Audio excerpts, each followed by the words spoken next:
పెళ్ళైనా పండగైనా వేడుక ఏదైనా పట్టు చీరల ప్రత్యేక వేదిక వారాహి సిల్క్స్.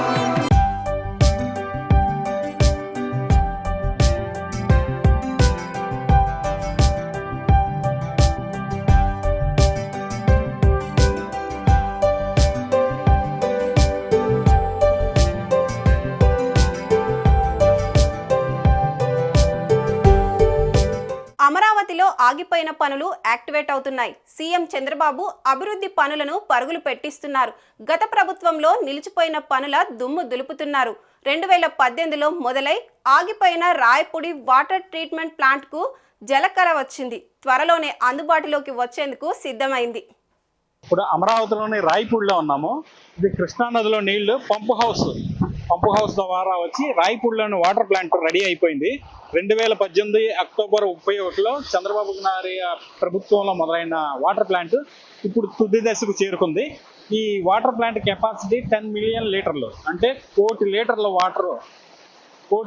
వాటర్ అమరావతిలోని గ్రామాలకు సరఫరా అవుతుందన్నమాట.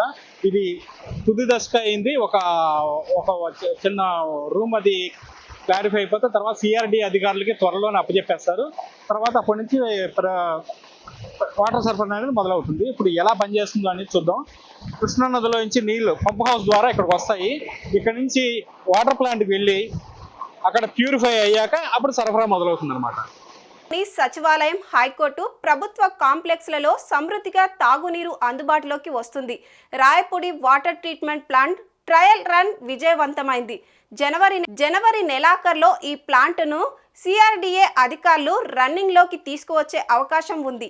ఈ ప్లాంట్ ద్వారా కెమికల్స్ కలవని స్వచ్ఛమైన తాగునీరు ప్రజలకు అందనుంది. మన 10 ml ఫిల్టరేషన్ ప్లాంట్ లో ఫైనల్ కన్స్ట్రక్షన్ చేయాల్సింది కెమికల్ హౌస్, క్లోరిన్ రూమ్. ఆ క్లోరిన్ రూమ్ ప్రెసెంట్ కన్స్ట్రక్షన్ జరుగుతుంది.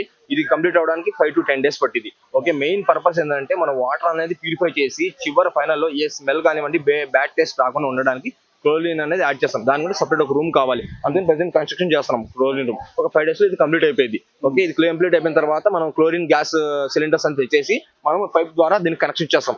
పర్ డే కి ఇన్ని కేజీస్ ఆఫ్, అంటే ఇన్ని లీటర్స్ ఆఫ్ కానివ్వండి, ఇన్ని కేజీస్ కానివ్వండి మన క్లోరిన్ అనేది రిక్వైర్ అవుతుంది. అది 10 to 15 కావచ్చు, 15 to 20 కావచ్చు, 20 నుండి 35 కావచ్చు. మనకి రిక్వైర్డ్ పొజిషన్ అనేది మనకి దాన్ని బట్టి చూసుకొని ఇంత క్లోరిన్ అనేది యాడ్ చేసుకున్నాం. దాన్ని బట్టి మనకి బ్యాడ్ స్మెల్ కానివ్వండి, బ్యాడ్ టేస్ట్ కానివ్వండి మొత్తం పోయి మనకి 100% ప్యూరిఫై వాటర్ అయ్యి మనకి డ్రింకింగ్ వాటర్ అనేది యూజ్ అవుతుంది. ఏపీ రాజధాని అమరావతిలో మౌలిక సదుపాయాల కల్పనపై సీఎం చంద్రబాబు దృష్టి సారించారు. తాగునీటి అవసరాలు తీర్చేందుకు ప్రాధాన్యం ఇస్తున్నారు. రాయపూడి వాటర్ ప్లాంట్ ను వేగవంతంగా పూర్తి చేయించారు. ఇది అందుబాటులోకి వస్తే అమరావతిలోని ప్రభుత్వ కార్యాలయాల్లో తాగునీరు సమస్య కనిపించకుండా పోవడం ఖాయం. సంక్రాంతి తర్వాత అమరావతి సిగలో చేరబోయే మణిహారం ఈ రాయపూడి వాటర్ ప్లాంట్ అనడంలో సందేహం లేదు. రాయపూడిలో 2018లో మొదలైన వాటర్ ప్లాంట్ మళ్ళీ కూటమి ప్రభుత్వం అధికారంలోకి వచ్చాకే కంప్లీట్ అయిందనమాట. అంటే పనుల మధ్యలో వైసీపీ ప్రభుత్వంలో ఆగిపోయినాయి. తర్వాత చంద్రబాబు నాయుడు గారు సీఎం అయ్యాక వెంటనే మిగిలిపోయిన పనులు వెంటనే సర్వేగంగా పూర్తి చేయించి రెడీ చేయించారు. క్లోరిన్ రూమ్ ఒక 10 రోజుల్లో కంప్లీట్ అయిందంటే ఇంకా రన్నింగ్లోకి వచ్చేస్తుంది. సిఆర్డీకి అప్పచెప్పేస్తారు. ఇంకా అప్పటి నుంచి 10 మిలియన్ లీటర్లు, అంటే రోజుకి 1 కోటి లీటర్ల సామర్థ్యం ఉన్న వాటర్ ప్లాంట్ రన్నింగ్లోకి వస్తుంది. దీని ద్వారా హైకోర్టు, సెక్రటరియట్, విట్, ఎస్ఆర్ఎం ఇటువంటి యూనివర్సిటీల అన్నిటికీ మంచినీరు సమృద్ధిగా సరఫరా అవుతుంది. కూటమి ప్రభుత్వం అధికారంలోకి వచ్చిన తర్వాత అమరావతి పనులు వేగవంతంగా జరుగుతున్నాయి. ఇందులో భాగంగానే రాయపూడి వాటర్ ప్లాంట్ కూడా ఒక వారం 10 రోజుల్లో, అంటే జనవరి నెలాఖరికల్లా అందుబాటులోకి వచ్చేస్తుంది. కెమెరామెన్ భాస్కర్ తో శివ, సుమన్ టీవీ, అమరావతి. సుమన్ టీవీలో మీ పర్సనల్ అండ్ బిజినెస్ ప్రమోషన్స్ కోసం కింది నెంబర్కి కాంటాక్ట్ చేయండి.